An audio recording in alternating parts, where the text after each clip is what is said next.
sa resolution daw po ni Congressman Toby Chanco na asking the committee to expedite the process, parang pagbotohan na po.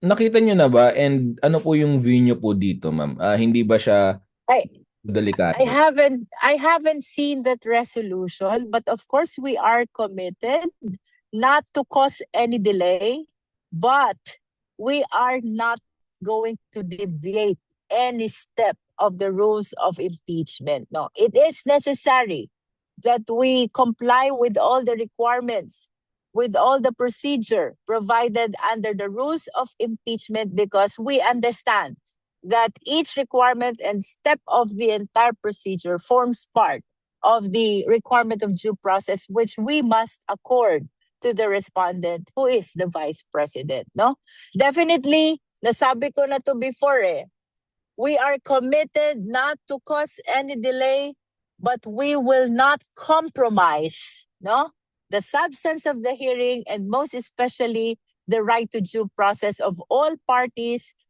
most especially the respondent.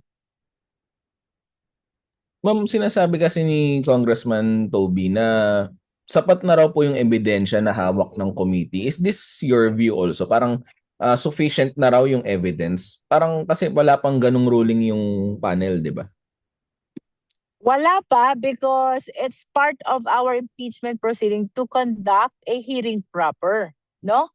And in this hearing proper, we are giving opportunity to the respondent to challenge, to controvert, to refute the complaint, be it the allegations of offenses, allegations of grounds, or even the evidence which will be presented by the complainant during the hearing proper. No, and definitely we cannot skip this process, because this forms part of the due process of the respondent. No, indeed, our commitment to the Filipino people is to comply with all the requirements and proceedings of this impeachment process. Now, right now, we are on step 4.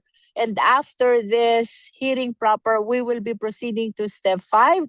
That is to vote on the existence or non-existence of probable cause. No, that vote will be reflected in a committee report, which we will be transmitting to the plenary, where the plenary will vote by at least 1/3 of all the members of the House of Representatives.